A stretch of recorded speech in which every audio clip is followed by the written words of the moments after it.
Kena Etiano, Yerma Nara Dakaviri Claudia Foxtree, Kauai Daka Iaho, Kauai Daka Iaho, Kauai Daka Iaho, Kauai Daka Iaho, Pomatom Atabe, Pomatom Karea, Pomatom Guabanse, Pomatom Kuatu, Pomatom Turia, Pomatom Nitu Kepuna.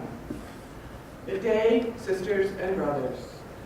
My name is Claudia Foxtree, and I am from the island, the Yerman Island, and I'm Arawak. Some people call that island, the colonizers call it St. Vincent.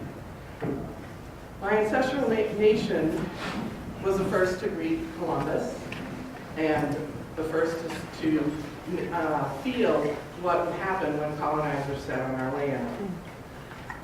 I'm happy to be here, especially on this day, and to be able to talk about what it's like to live in a country that you don't get to see yourself very often correctly portrayed. So I said a greeting with a prayer in it where I said I was happy to be here 4 times in honor of the 4 directions. And I offer deep appreciation for the Earth Mother, the moon, the air, the fire, and for the universe. Water is life. I hope.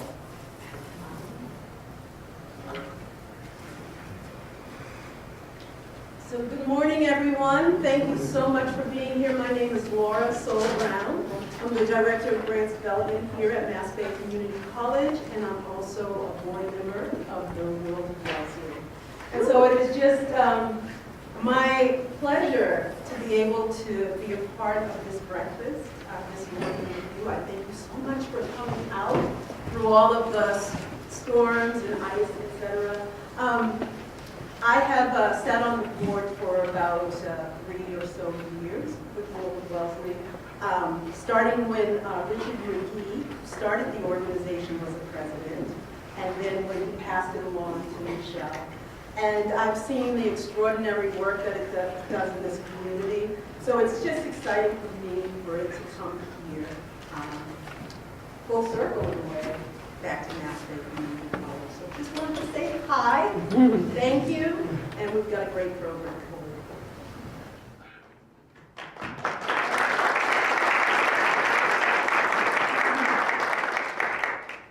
James, either one of these?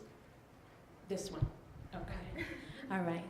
Good morning, everyone. Welcome. My name is Michelle Chalmers, she, her, hers. I am representing the World of Wellesley today, and with our fellow board members, along with Sol. Who else is here from World of Wellesley that wants to say hello? If you want to stand up, if you're on the board, I want to thank everyone for helping. Adriana and Sophia, indeed, helped, and Sue. Where's Sue? Oh, there she is. All right, excellent. So good morning, everyone. Go Pats! Was that amazing? Wow! This was just amazing, amazing. And so now to wake up this morning and have everyone safely here to celebrate Martin Luther King Day is just amazing in Wellesley. And so thank you, everyone, for being here. I wanted to acknowledge that we, as people who reside, work, and engage in Wellesley, acknowledge this town is located on the traditional territory of the Massachusetts people. So I have the pleasure of introducing President David Padel. He is going to say a few words, and we're just really thrilled to have the Martin Luther King Breakfast, which is celebrating its 19th year. So we are very, very excited for this program, and very thankful to Sol and David for having us in this beautiful, beautiful space. And anybody that's able to take pictures and send them over to me, because I always forget, please do that, of any of the presenters. So David Podell became president of Massachusetts Bay Community College in July 2016. Previously, he was senior vice president for academic affairs and provost at the College of Staten Island, City University of New York, and vice president for academic affairs and dean of the faculty at Marymount Manhattan College. He has served on the faculty of the College of Staten Island, the CUNY Graduate Center, and Adelphi University. Dr. Padel received his bachelor's degree from the University of Pennsylvania with honors, his master's from Harvard University, and his PhD from New York University. He also studied at the University of London through Empire State College and at the Institute for Behavior Therapy in New York. Dr. Padel's goal as an academic leader is to provide students with high-quality educational opportunities that will advance their lives and careers. Please join me in welcoming Dr. David Padel.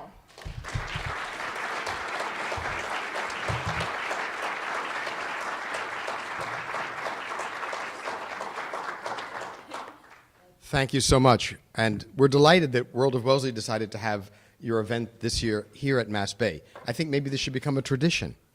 What do you say? Yeah.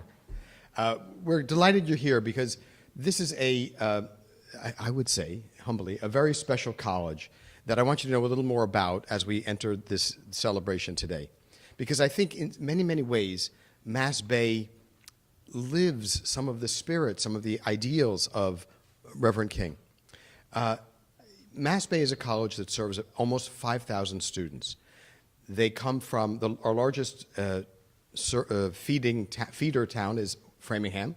We get the next large number from Boston, and then a smattering from all over the region. Most of our students are individuals who are striving to move forward in their lives. And for one reason or another, this is the best place for them to do it. Many of them have financial challenges. Many of them have family challenges. Many have academic challenges. But they're all welcome here. This is a college of access and excellence. Everyone can come here. That's what access means. No one is turned away. So regardless of what your academic history is, regardless of your economic history, we find a way to make it work for you. Now, we cannot solve every problem that students bring, but we do our best. We're becoming more and more aware of the fact that our students have issues with food insecurity. It became apparent to us in the last few years that many of our students who come from high schools where they had free lunch now come to college and there's no free lunch. And what are they doing? They're doing without. So they're going to class hungry. Well, it's unhealthy and you can't learn. When your blood sugar is low, the mind does not work at full strength. So we've had to undertake this challenge of addressing our students' food insecurity to make sure they are well-fed, learning, and healthy. But behind that, there are many, many other challenges that our students face. A few of them are faced with the challenge of homelessness.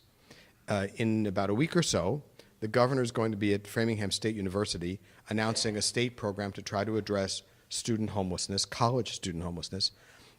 We have a few students who are living at Framingham State's dorms.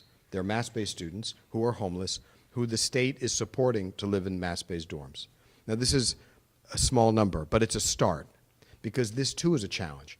But our students face many other challenges, including if your car breaks down, having to pay for that means you can't pay for food or tuition or the babysitter, et cetera. You multiply that times all the individuals. We try very hard to meet those needs.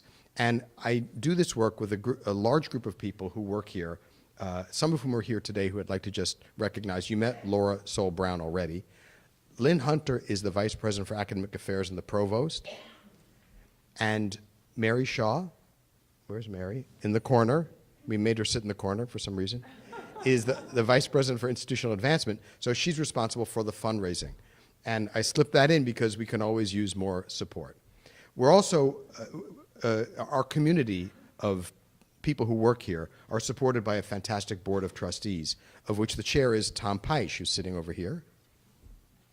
The trustees, the faculty, and the staff work very hard to make this a community of learners that's a safe place, that's a place that values diversity, it values honesty, it values excellence in education, which is our mission. The faculty here are committed to our students' success, and that means, unlike a college which is maybe selective in its admissions, where students come in at a pretty high level, sometimes we have to work very hard to bring our students to the level that they need to achieve to move on. They move on to jobs, or they move on to bachelor's degrees. They may move on ultimately to graduate degrees. But this is where they get their start. And it takes a commitment on the part of the faculty and the staff to make that happen. What you might imagine is that community college work attracts people who are deeply committed to this mission. They're not just here to work, they're here to make change in society. They're here to give students that boost that gives them the step that they need to then fly on whatever direction they go in. I brought this quote because of all the things that Dr. King said that have moved us as we read them, this one is about education, and I think it couldn't be more timely. Education must enable one to sift and weigh evidence, to discern the true from the false, the real from the unreal, and the facts from the fiction. The function of education, therefore, is to teach one to think intensively and to think critically. I'd like to think that's what we do at MassBay, and we work hard on it every day for our student success. You're welcome to come at any time to visit MassBay and check us out and learn more about MassBay. But at least you're here today, and maybe next year. Who knows? Who are the decision makers? And maybe beyond. So have a wonderful day. Thank you so much for coming here.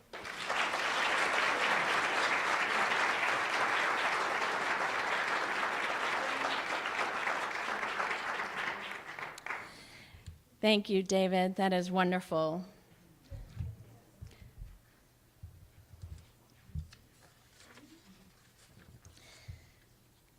So I am very excited to introduce and to have with us today again the Kuumba singers of Harvard College. Kuumba was founded in 1970 by Dennis Wiley and Fred Lucas, two African-American undergraduates of the Harvard class of 1972. In an era of Black power and Black pride, immediately following the 1968 assassination of the Reverend Dr. Martin Luther King Jr. and the 1969 Harvard strike, the choir emerged as a source of community, spiritual inspiration, political motivation, and cultural stimulation among the small but growing number of Black students at Harvard. Inspired by the history of Black music, taught by Professor Hubert Walters in the spring of 1970, the choir concept was conceived that summer as an outgrowth of a project on Black music conducted by Dennis and Fred and supported by the newly established Department of African and African American Studies and African American Cultural Center. Kuumba is a Swahili word that means to create. And we take that to mean doing what we can with what we have to leave a space better than we found it. This mission permeates and motivates their performances, their community work, and their unabashed celebration of Black art. Kuumba singers firmly believe that Black art sustains and directs our culture. It reminds us of our past, makes us mindful of the present, and gives us hope and guidance for the future. And we are committed now more than ever before to celebrating and magnifying this wherever we go. Please welcome the Kuumba singers.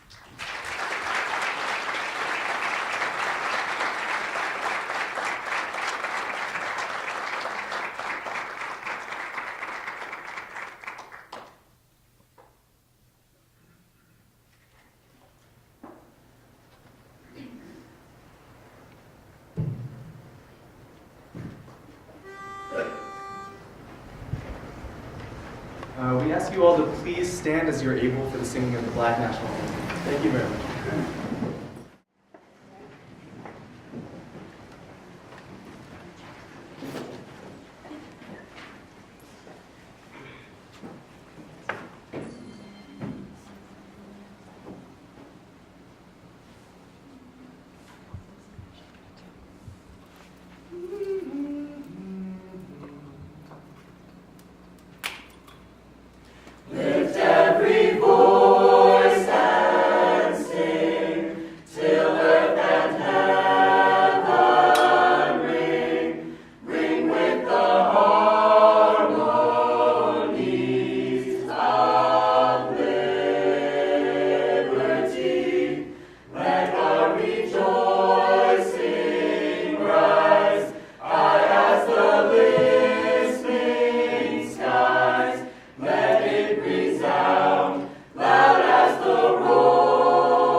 the Wellesley High School cheer team that is directed by Odessa Sanchez and her daughter, Jayla Glover. And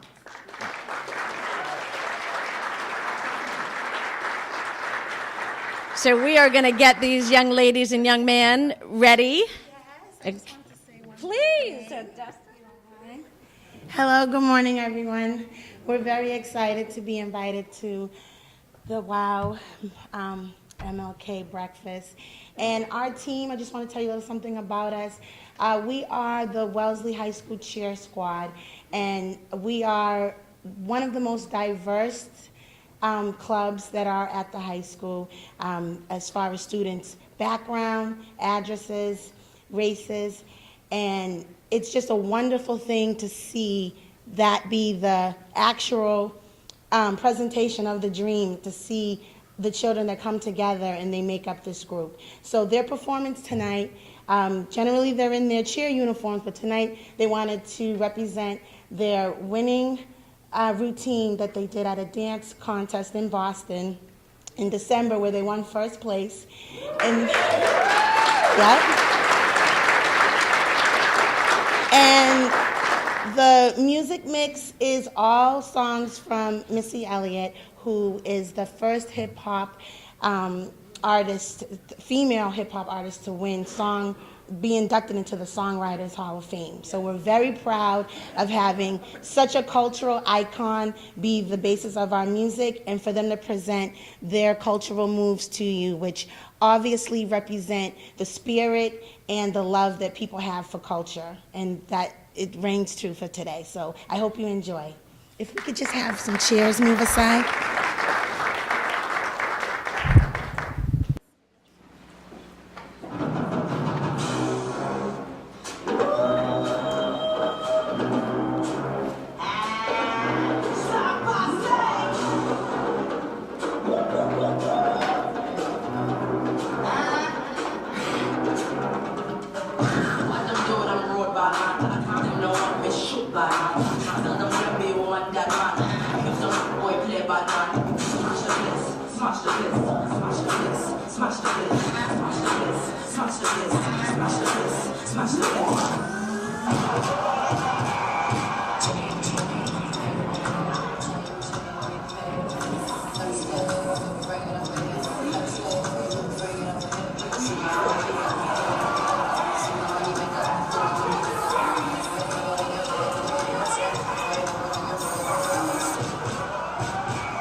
number so I can phone ya. If you're acting stank, then call me over.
Excellent, and thank you, Odessa and Jayla, for making that amazing, amazing choreography. So we are very, very excited for our keynote address this year. And I want to have the pleasure to introduce, let me get my paperwork here, so many amazing people. To introduce to you again, Claudia Foxtree. Claudia has been a public school education teacher for almost 30 years. She has also taught anti-racism and multicultural education courses to teachers, school staff, and at the college level for over 25 years.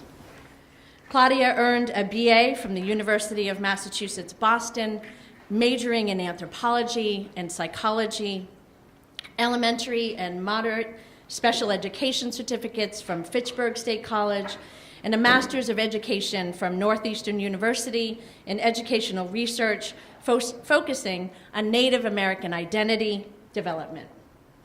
In January 2017, Claudia was the first speaker at the Boston Women's March and spoke to over 125,000 people on the Boston Common. Who was there?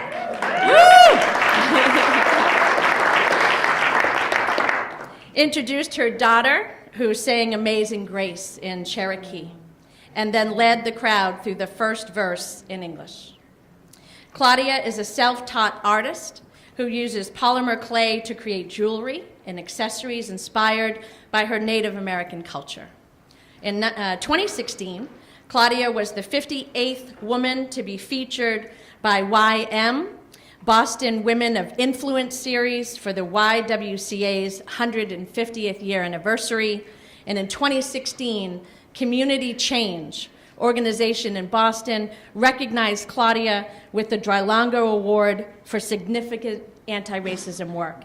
We are so happy and proud. My friend, Claudia Foxtree.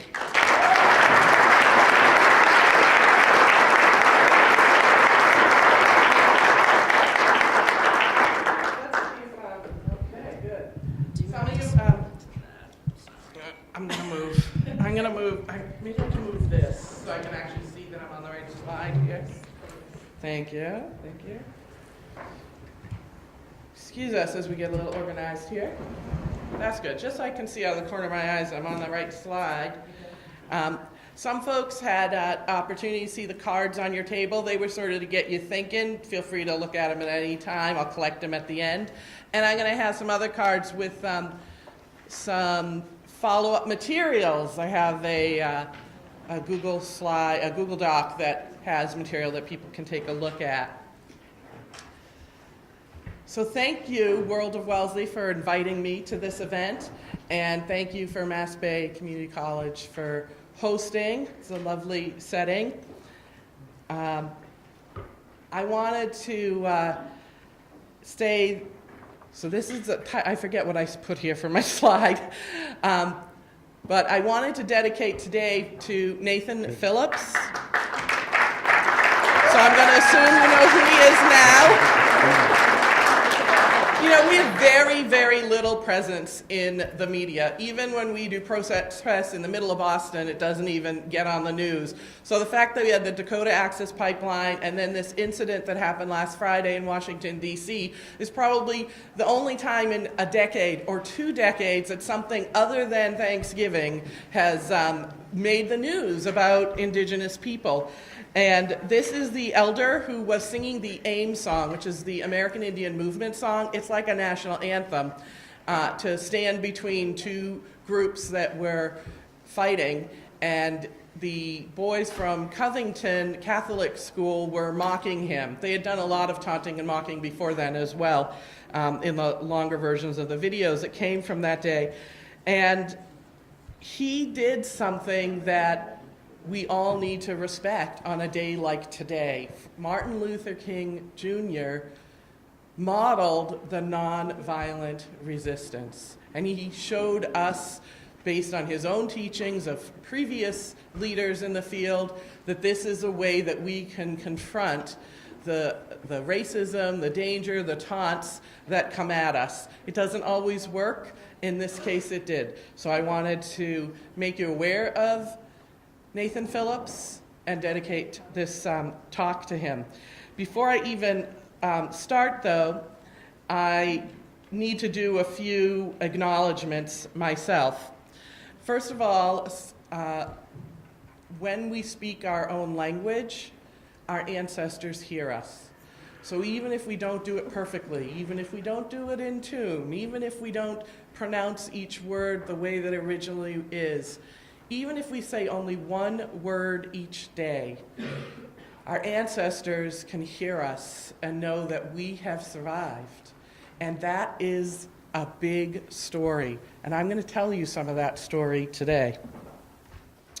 Before we start, we need to acknowledge the specifics about the indigenous land that we're on. There's been 600 years. There was no such thing as New Hampshire or Massachusetts or the Merrimack Valley. Some people who lived here were known as the Alnobak, or the people of the dawn, and we now call them the Abnaki. The Wampanoag, Nipmuc, and other Massachusetts nations first walked, lived, and named everything on this land. They called the city in this land Shawmut, and we call it Boston. Well, my nation is Arawak, and it's not from here. I've been embraced by the local indigenous people. We have a shared history and culture, and it's quite possible that the Wampanoag people were sent to the Caribbean and enslaved there early on in this nation's history.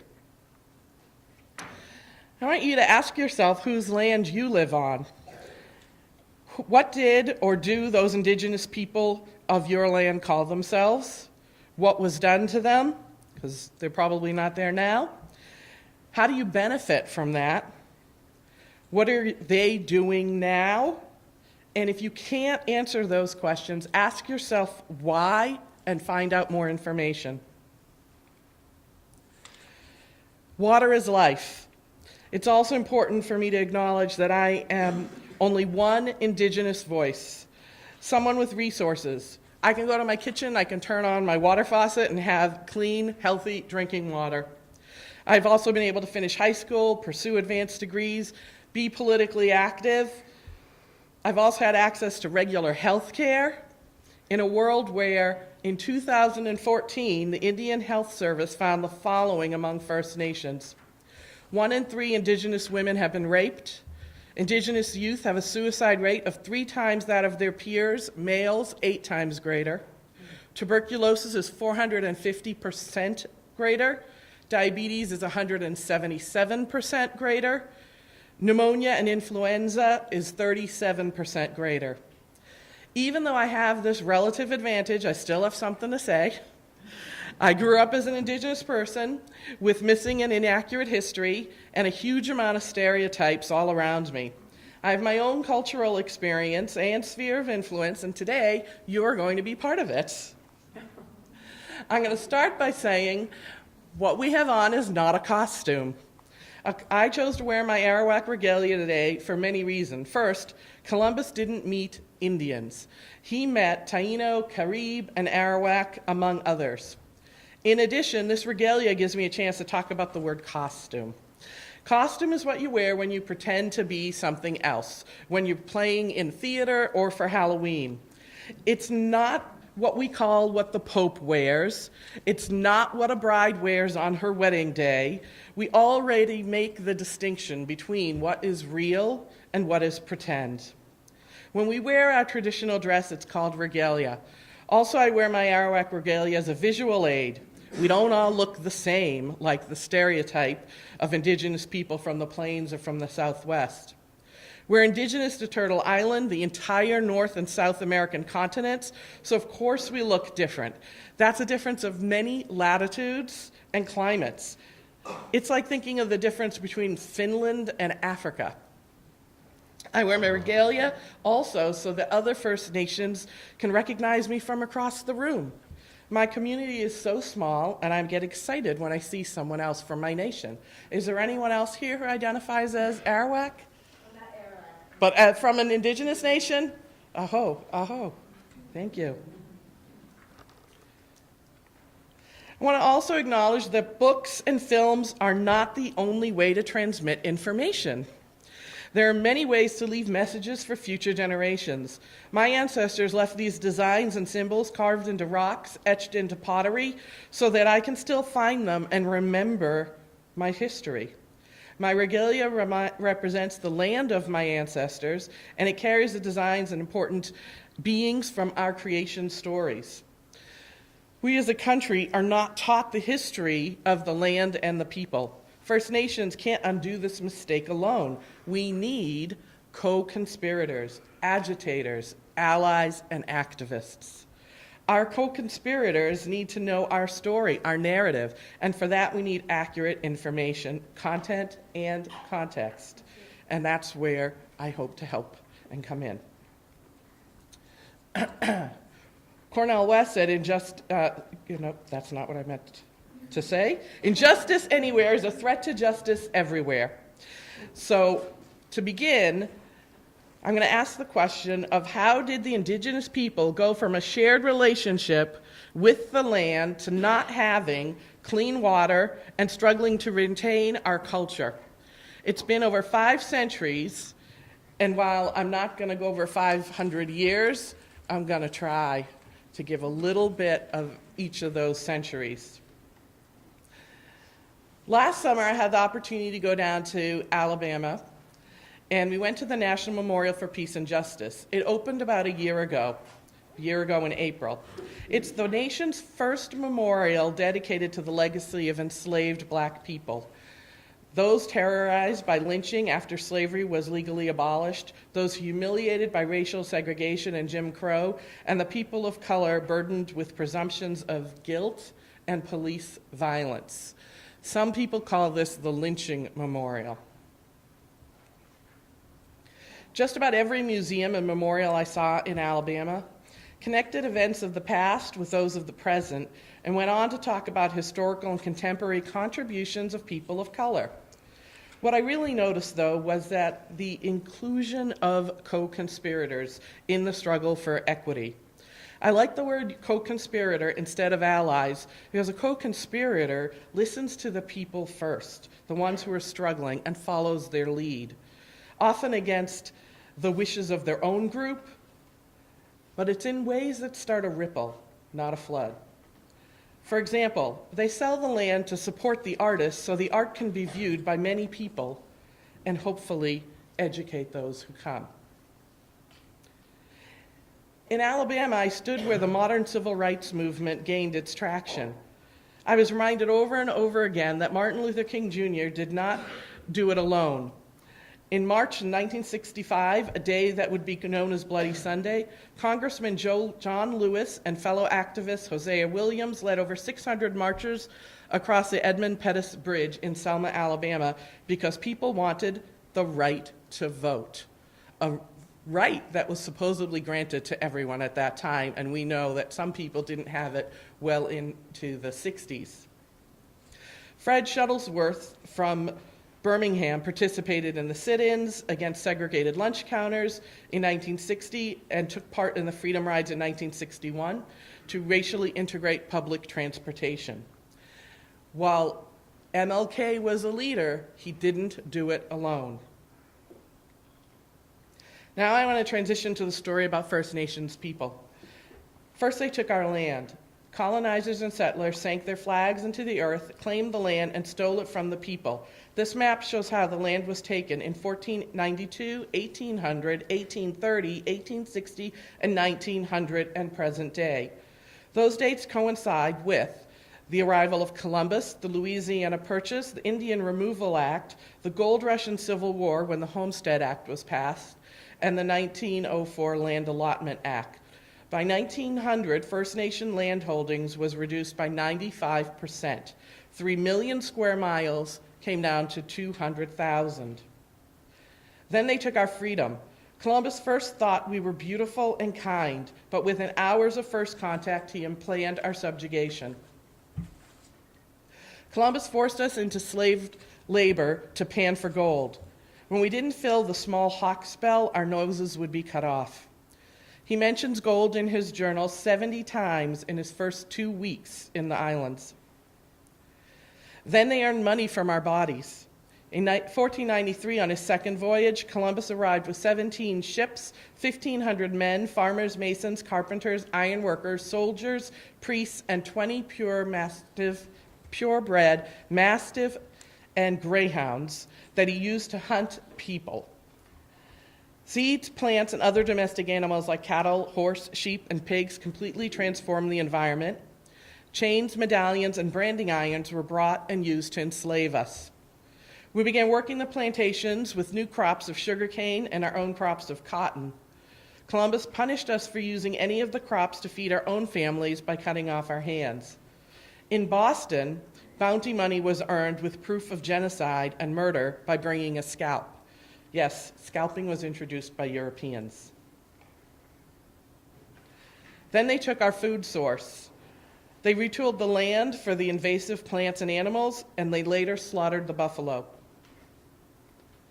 Then they took our reproductive abilities. Between 1970 and 1976, the Indian Health Service sterilized between 25 and 50% of Native American women.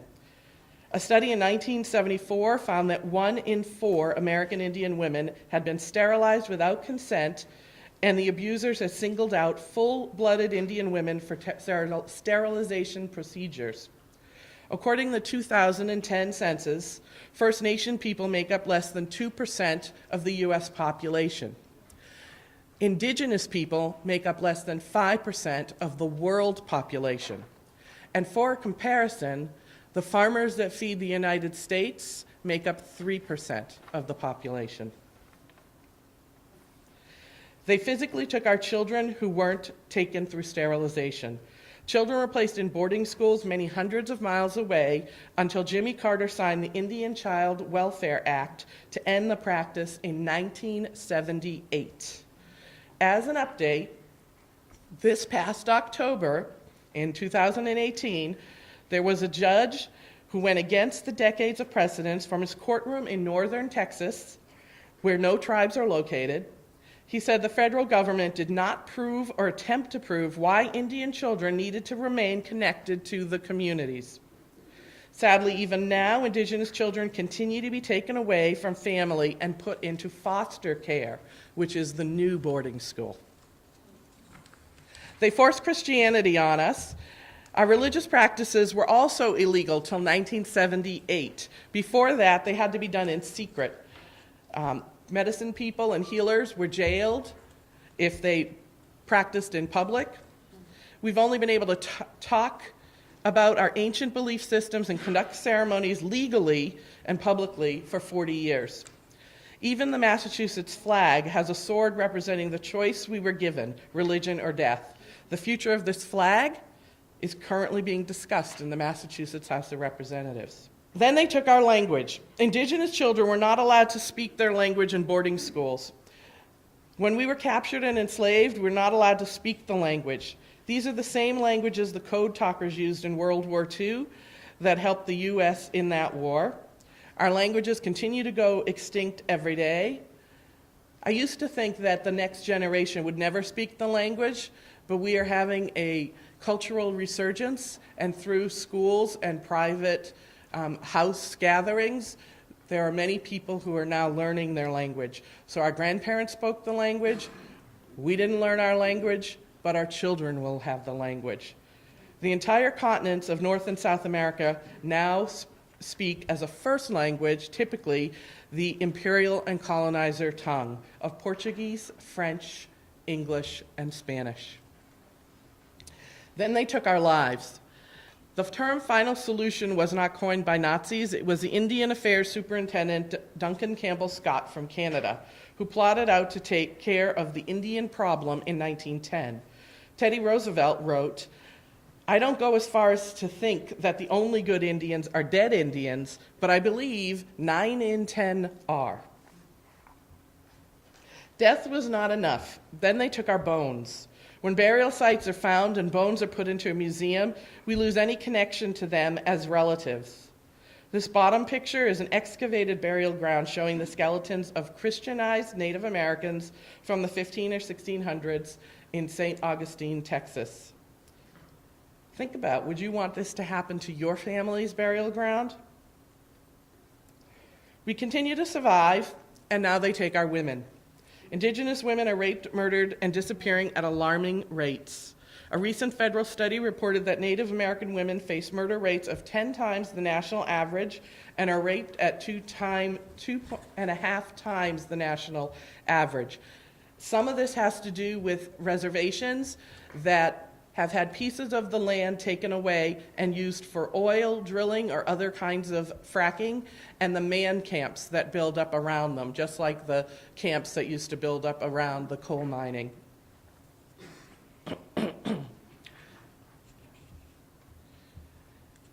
They're also taking our clothing. By taking our clothing and using it for costumes on Halloween, we've become stereotyped as a single story. The idea that a group of people spanning all of North and South America could even be captured in a single dress takes away our individuality. They also took our image. In the end, we remember not the words of our enemies, but the silence of our friends.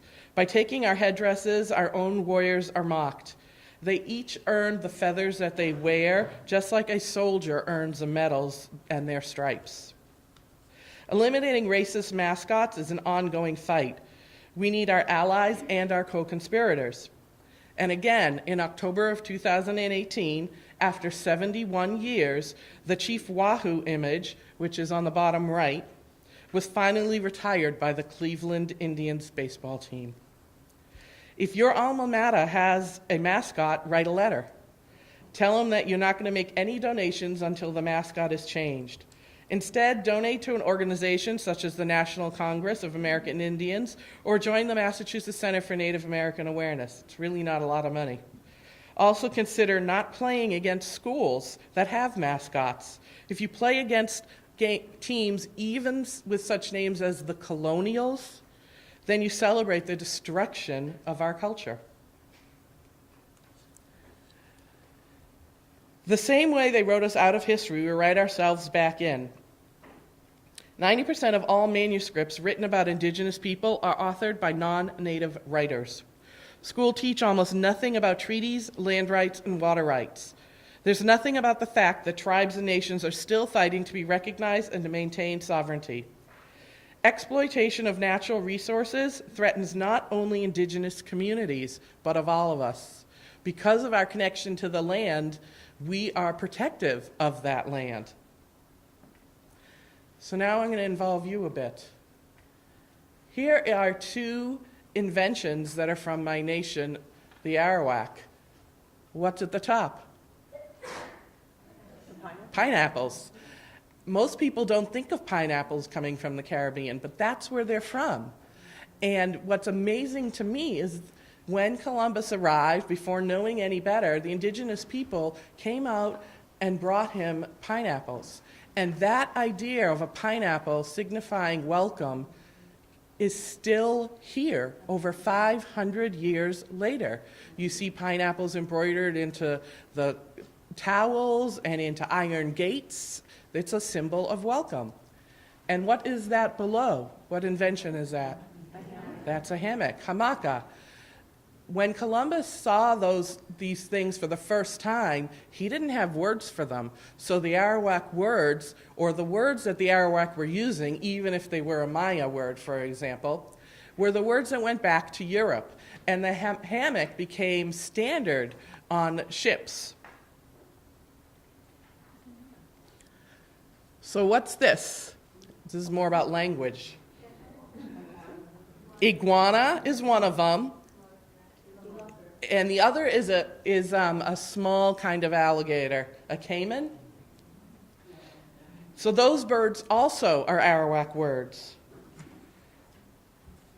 This is one of my favorite inventions.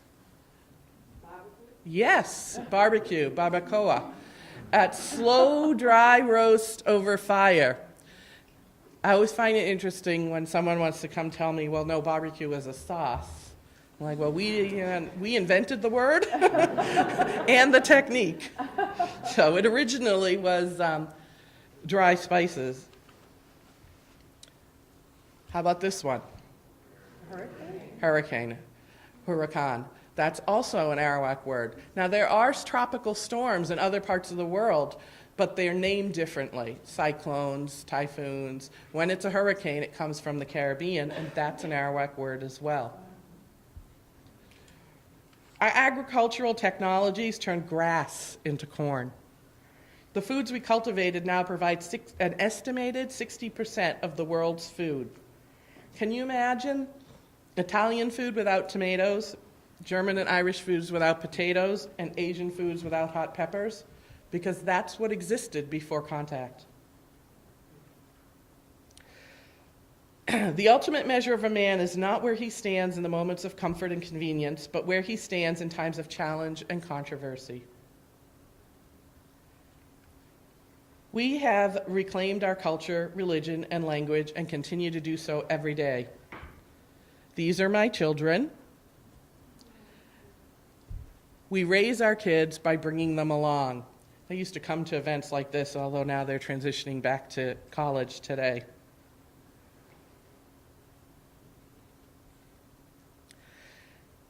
Our lives begin to end the day we become silent about things that matter. Many of us educate and do presentations and attend movements whenever we can. Freedom is never voluntarily given by the oppressor. It must be demanded by the oppressed. So of course we have to get political. We need to go to protests and marches. I've been to some of these in Boston. There might be 25 or 40 people. Sometimes we might get 100. We could really use our co-conspirators, allies, agitators, activists.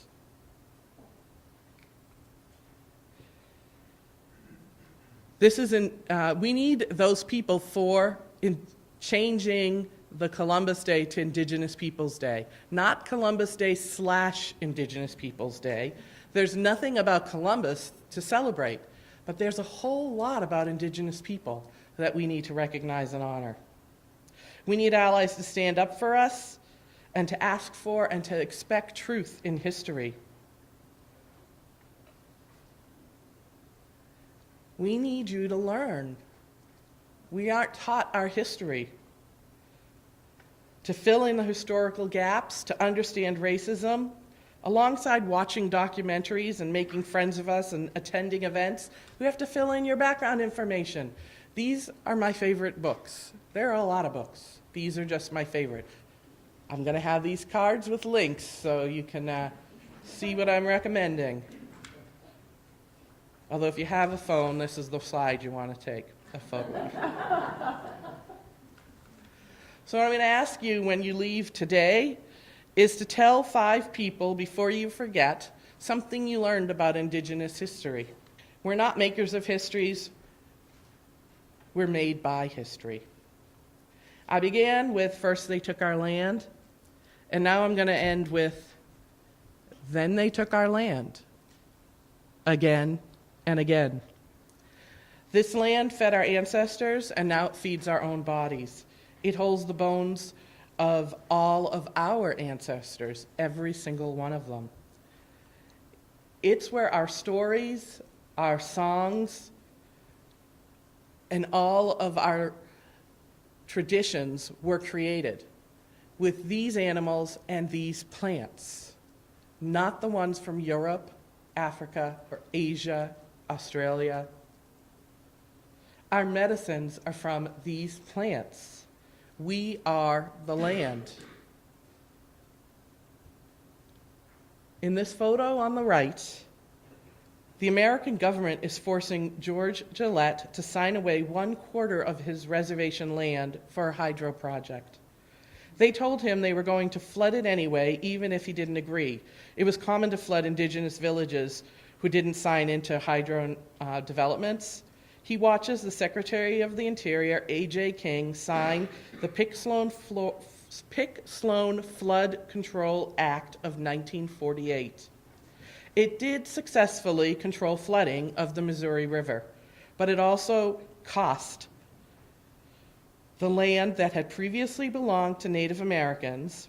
They lost 202,000 acres and were forced to relocate.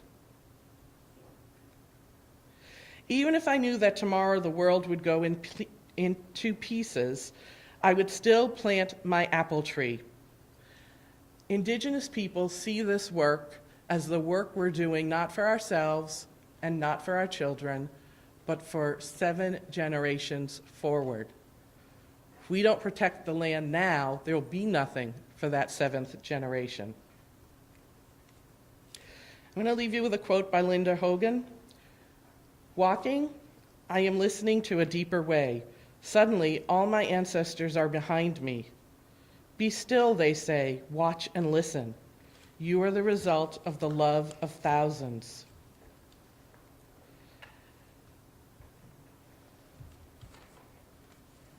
Just like Nathan Phillips, we're standing our ground. After all, it's our land. Hahom Sanoko Kokona. Thank you and abundant blessings.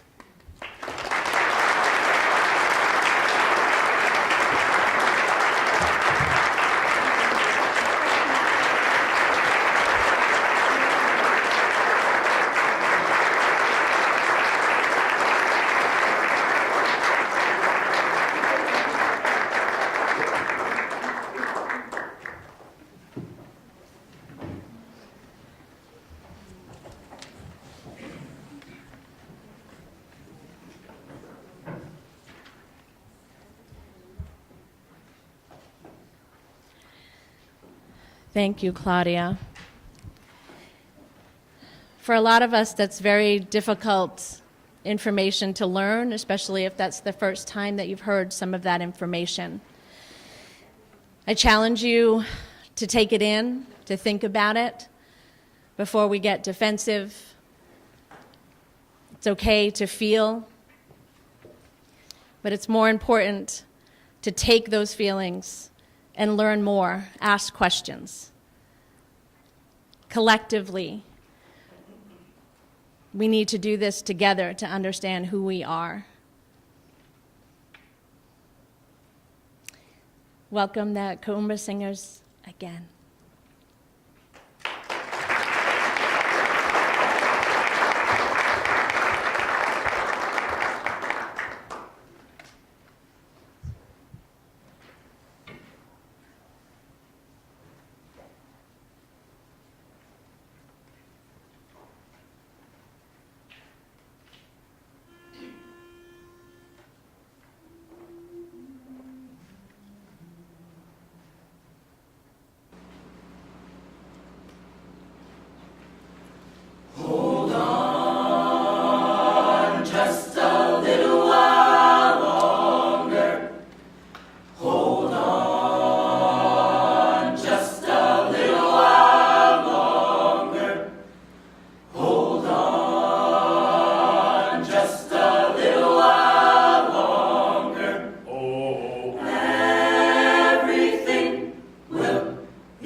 We are so lucky and thankful to have you. Thank you for enduring the cold this morning and the long, crazy bus ride. But we are so very grateful, just very beautiful. Thank you so much.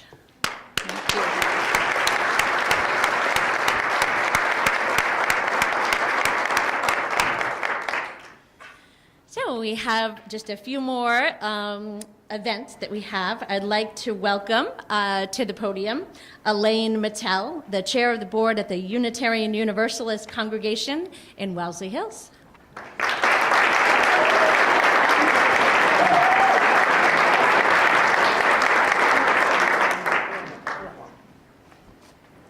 That was a hard act to follow. So I'm here with two tables of my fellow congregation members. As Unitarian Universalists, we believe in the inherent worth and dignity of every person, and we work for a world, for a global community striving for peace, liberty, and justice for all. For over a year now, we have been hosting a silent vigil in recognition that Black Lives Matter.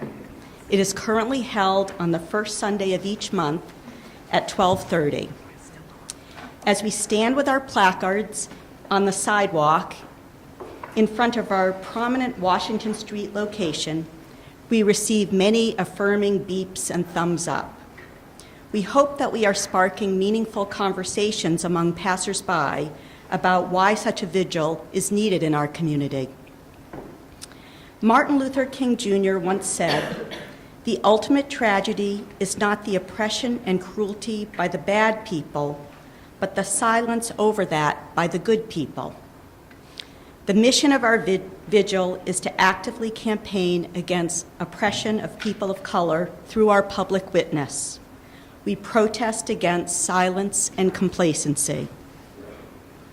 We are inspired in our small effort by the famous MLK quote, "The arc of the moral universe is long, but it bends towards justice." These words were actually derived from a longer quote by Theodore Parker, a radical 19th century Unitarian minister. He was a vocal abolitionist and social activist. There's a church named after him in West Roxbury. In 1853, Parker wrote, "I do not pretend to understand the moral universe. The arc is a long one. My eye reaches but little ways. I cannot calculate the curve and complete the figure by the experience of sight. I can divine it by conscience. But from what I see, I am sure it bends towards justice." Thank you for being here today. We hope that you will join us for our monthly vigil. The next one is held on February 3rd, when we will focus our collective energy on bending that arc.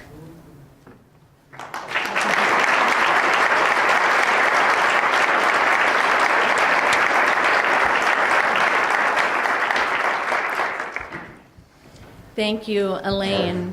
And please join us on Route 16 right out in front of the UU Church. It's a 15-minute silent vigil. Even if you're driving by and you happen to see us, just pull your car over.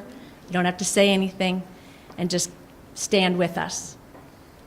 It is very interesting, and I encourage everyone to feel that experience for yourself, to come out and to stand in your town, on the street, and see and feel. We are very excited to bring a member of the Wellesley High School cheer squad back up again. This is going to be a solo presentation by Cheyenne Chalmers. Wow, that's almost like Chalmers. Did you? Okay. Yeah, please do. So in times of the civil rights movement, many people found comfort in the Christian or Baptist churches. So today we have a gospel song and a contemporary dance going to be performed by Cheyenne Chalmers, who was our fall 2018 Wellesley High School cheerleading captain. So come up here, Cheyenne.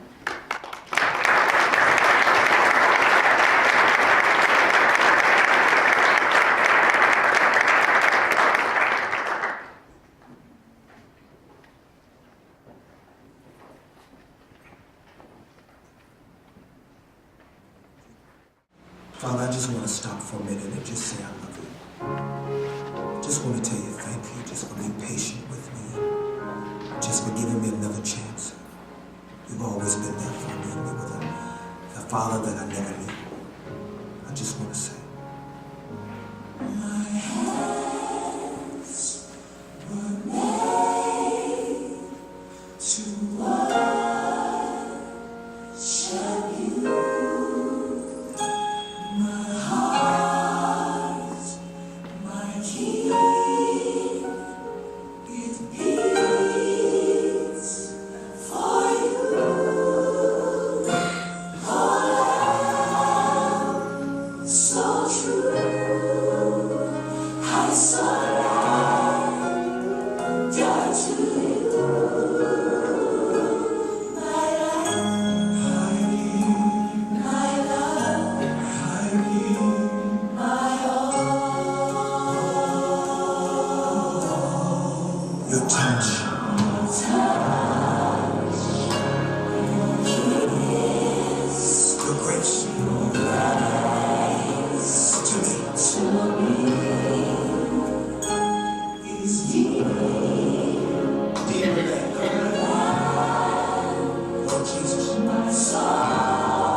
What I did was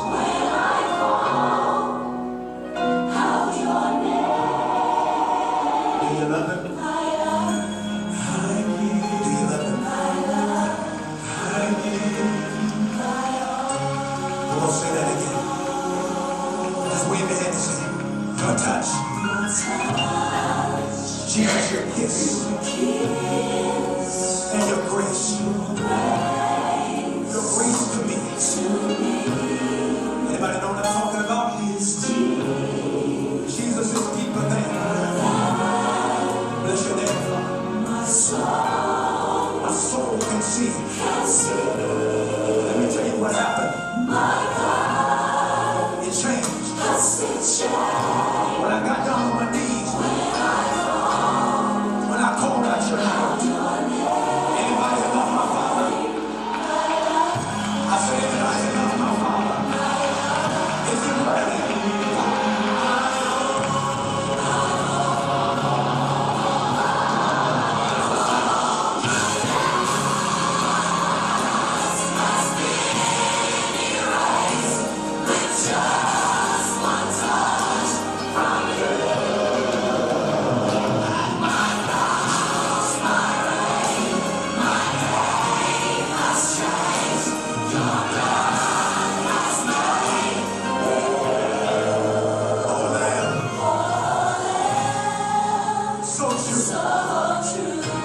Jesus, I surrender.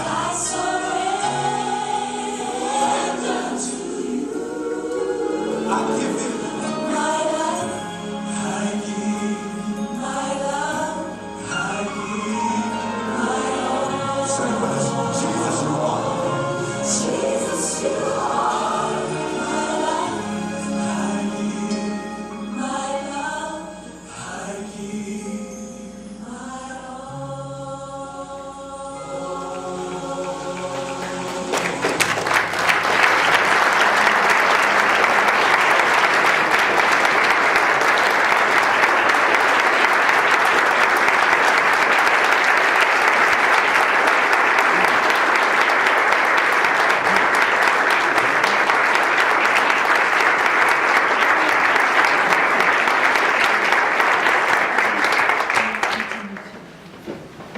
I don't know how you're going to have a better day than today. This has been absolutely amazing. Thank you so much, everyone, for attending the 19th Annual World of Wellesley and MassBay Community College Martin Luther King Breakfast. We have just a few closing announcements before we ask the Reverend Margaret to come up and close us out. I wanted to just say the World of Wellesley is your organization. It's whatever you want it to be, and we're open to suggestions and ideas and volunteers. We'd love to hear from you, obviously for you to come here. We know that this resonates with you, so we're hoping that we're doing other events and opportunities to engage. We want to thank the Board of Selectmen recently for their diversity engagement that we had on Monday. It is on thanks to the Cable Access News, Cable Access Channel. Sorry, should not news. Cable Access Channel, you can look for that. If you missed the Board of Selectmen diversity presentation, we had an amazing community panel to talk about where we are and where we need to go in thinking about our human diversity. World of Wellesley is getting ready to now have our community read every year for the last 5 years. We have offered a book to the community. We ask you to read the book, gather with your friends or your organizations or where you work, and have a conversation. This year, our selected book, you'll see bookmarks that are on the table for you, is All the Real Indians Died Off and 20 Other Myths About Native Americans, written by Roxanne Dunbar Ortiz and Dina Gillio Whitaker. And please join us on April 25th when Dina Gillio Whitaker, co-author, will come to the community center and present and have a conversation about her book. So, Claudia, it was on your list. And please come if you can. So we are thrilled to be able to engage in these important conversations, get us to think, get us to learn. The World of Wellesley is coordinating with the community. We are and have created a citizens petition to engage in the conversation of honoring Indigenous Peoples Day in Wellesley. Yeah, so we're hoping on January 30th, our next step is to meet with the Town Meeting Advisory Committee. And so we will present to them the importance of thinking about this as a community and honoring the land and the traditional territory of the people that were here, that are still here. We need to think about our history and learn our history in order to not repeat it. And so I ask, if you know your town meeting members, you are a town meeting member, you're on advisory, please reach out, share if you do support this. And if you don't support this, certainly have a conversation also. This is a community conversation. And so what we hope to do as World of Wellesley is not to just symbolically have Wellesley honor Indigenous Peoples Day on the second Monday of October, with maybe your calendar at the fire station would say Indigenous Peoples Day along with the national holiday, but that we would engage the community on that Monday to be able to come out and honor Mother Earth. So just like we do today with the World of Wellesley having 2 events for our community in the morning and then our family and our children from 11:30 to 1 at Sprague, we want to, on the second Monday of October, engage the community to come out and honor the earth with the Natural Resources Commission and any other organization in town, the Green Team and Sustainable Wellesley, anyone else that really, as all of us do, feel and know the importance of honoring our earth and the land and the water around us. We want to engage the community. So no matter what happens with town meeting and the Board of Selectmen, whether Wellesley decides to honor Indigenous Peoples Day, World of Wellesley will be moving forward regardless, honoring Indigenous Peoples Day on the second Monday of October with activities to engage your families and friends to come out and to honor the earth. So I want to thank you for that. Please check out worldofwellesley.org for our other events. And like I said, we're always open to suggestions and things that you might want to see or do. And so now I would like to, before we end, to ask the Reverend Margaret, for Associate Pastor at St. Andrew's Church, to come up and close us out with prayer. Thank you, everyone, and have a wonderful day.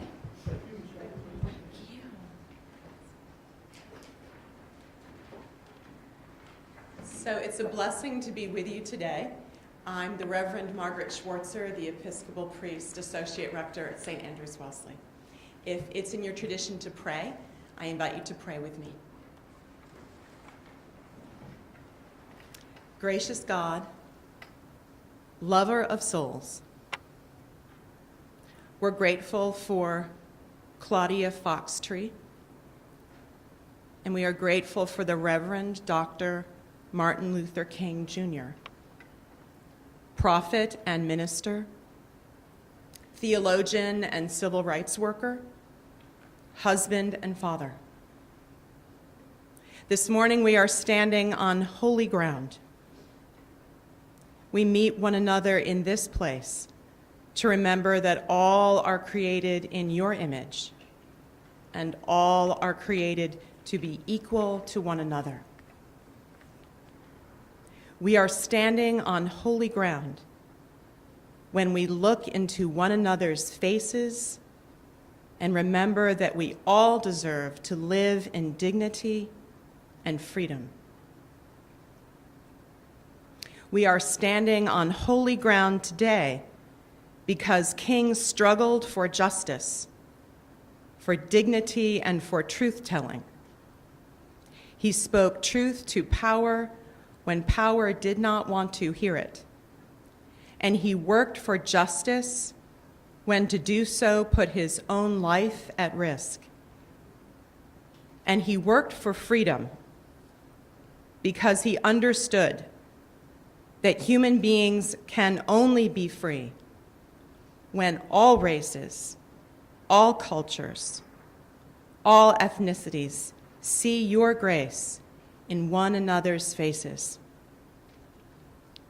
This morning we stand on holy ground because Martin lived and studied near us.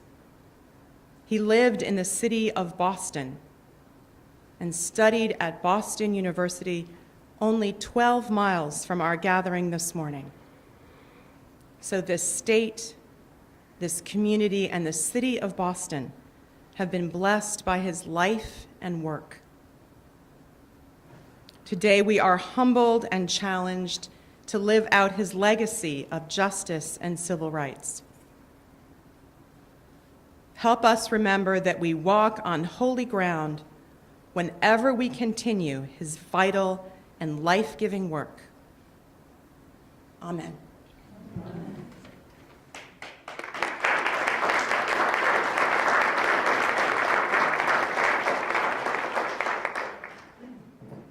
Thank you. Thank you, everyone, for coming. Thank you, Claudia. Thank you, David. Thank you, Sol. Everyone, have a wonderful day.